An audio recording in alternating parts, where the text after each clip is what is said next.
Good morning. You guys all set? Thank you for joining us. I appreciate the opportunity this morning to stand alongside Councilman Jones, Council Chair Bevins, and Council Members Patoka and Marks. We're all here today because we're committed to bringing more justice to our communities and a stronger police department to Baltimore County. The senseless murder of George Floyd, the life-shattering shooting of Jacob Blake. These are just the latest events that remind us we have more work to do, both across this nation and here locally. We must recognize that the demonstrations and calls for change that have swept our nation aren't only about these high-profile events. They are about every black man and woman who has ever been treated unfairly by law enforcement while going about their daily lives. For centuries, America has failed to achieve true equity, and we continue to grapple with the consequences of institutional racism that we have faced since the scourge of slavery first reached our shores 400 years ago. We know that this problem will not be solved overnight, but as local leaders, we have a responsibility to work towards a more just future. Indeed, a moment that we are living in now demands action. Since taking office, I've remained committed to building a more inclusive and equitable Baltimore County. In just a year and a half, we've taken important steps toward that goal, even in the midst of a global pandemic. One of my first actions as executive was to create the county's first Diversity and Inclusion Officer, alongside a community advisory council aimed at changing the culture of county government. We established a work group on equitable policing last December, a work group since made permanent to broadly examine policing policies and provide recommendations to my administration. And back in June, we announced an unprecedented package of reforms to combat systemic challenges that have for too long been unaddressed. As a result, we are updating the police department's policies on the use of force. We are conducting an independent analysis of hiring and recruitment to ensure our department can better reflect the diversity of our communities, and we are increasing the transparency of key data. In the coming weeks, we'll be releasing public dashboards with data on complaints, instances of use of force, and eventually traffic stops. Under Chief Hyatt's steady leadership, the Baltimore County Police Department is taking these and other important steps in the right direction. But as I said when we announced them, these steps are just the beginning, not the end. And since June, I've traveled from Towson to Turner Station to Randallstown and back, joining hundreds at peaceful protests to stand in solidarity and to listen. This week I turned 38, something I look forward to celebrating with my wife and my daughter. But it's also a reminder of the milestones that others won't be able to celebrate. I think about George Floyd's children, who won't be able to celebrate a birthday or any other milestone with their father. I think about Jacob Blake, whose life will never be the same after being shot 7 times in the back in front of his own children. And I think of the many others out there whose names we likely will never know. Thinking in this way forces us to ask ourselves, what legacy are we leaving behind? How can we be better? It's a conversation that's happening at dining room tables across our country. It's happening at community association meetings, and it's happening during impassioned discussions among our county council. Today, I'm proud to stand with Councilman Julian Jones, as well as Council Members Marks, Bevins, Patoka, as well as Catch and Quirk, to announce the next steps in being better. Councilman Jones, thank you. Thank you for your leadership, your passion, and your dedication to furthering this conversation.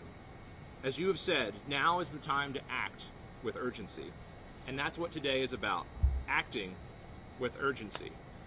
While we're acting on the urgency of this moment, we also have to be deliberate about how we act, ensuring that we get it right for our residents and for our law enforcement community. So I do want to thank Council Chair Bevins and Council Members Marks, Catch, and Quirk for their commitment in coming to the conversation to ensure that we get this police reform right. I also want to thank State's Attorney Schellenberger for a productive dialogue throughout this process. So today, my administration is proud to partner with the County Council to announce the Smart Policing Act, a bill that will be introduced by Councilman Jones later this evening. The bill bans chokeholds and all neck restraints, enshrining critical reforms already underway into law, such as requiring policies for affirming the sanctity of life and providing training in de-escalation, implicit bias, and the use of force, ensuring that future administrations can't undo them. The bill also improves training and accountability, barring those with poor disciplinary records in other jurisdictions from serving as an officer here. And finally, it further expands transparency by ensuring public access to data and by taking steps towards having members of the public serve on hearing boards. The Smart Policing Act is about progress, it's about reform, and it's about a united next step forward in our ongoing fight toward equal justice. I also want to be clear. I, along with my colleagues on the council, remain incredibly grateful to the men and women of the Baltimore County Police Department who serve our communities honorably, people like my brother who put their lives on the line every day to serve. It's my sincere hope that these brave men and women of the police department, the overwhelming majority of whom serve with distinction, see this effort for what it is, an opportunity to make a good department even better, and an opportunity to foster even more trust with the communities we serve. I want to thank Chief Hyatt for her efforts as someone who shares my vision for community policing and who has set her sights on making our department the best in the nation. The Smart Policing Act is a bold, thoughtful piece of legislation that will make our department even stronger. With the passage of this bill, we'll be able to look back and say that we came together to strengthen our police department as we also advance the cause of equal justice. I want to again thank my partners on the County Council, and I'd like to now introduce Councilman Jones, which will follow by questions and answers. Thank you.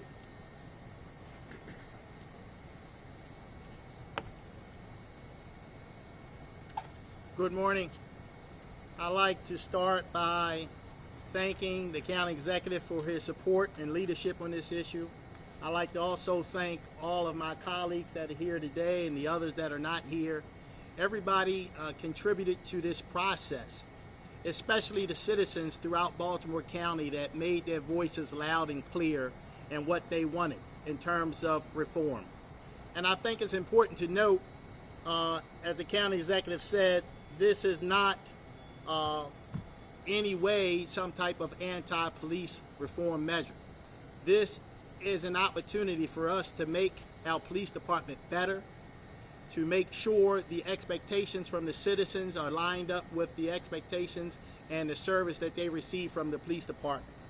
So, to be real quick, some of the other items that the county executive did not mention that I think are important in the bill.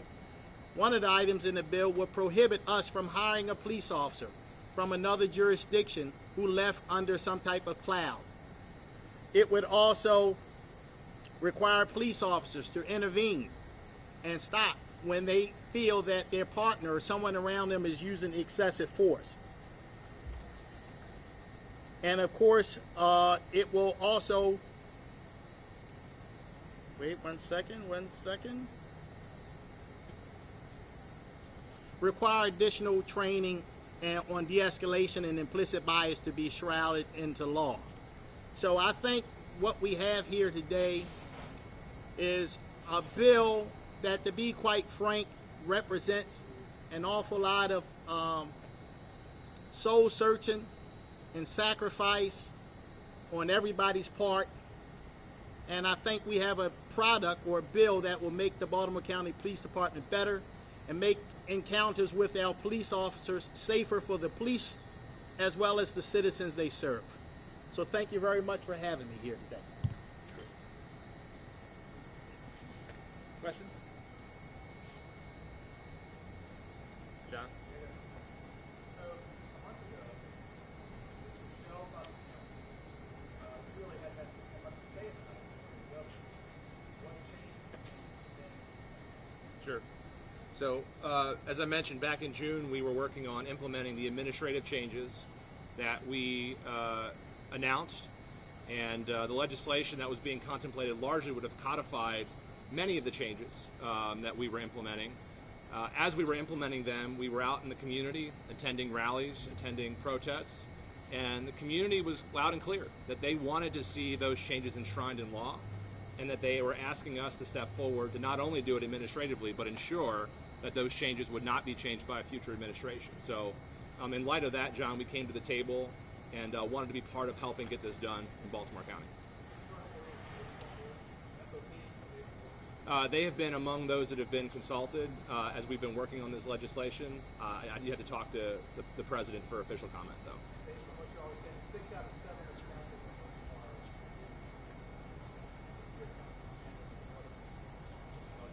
are I believe that's correct. Yep.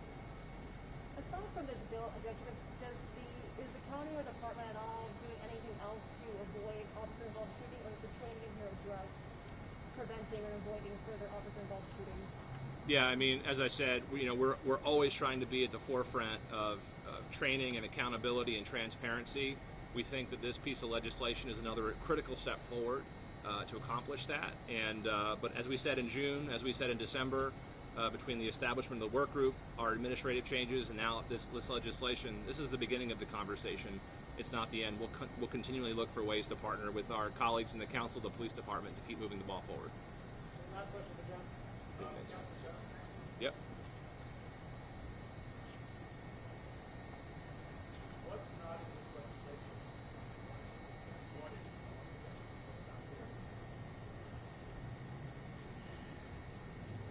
I think the part that's not there, first of all, just about most things are here.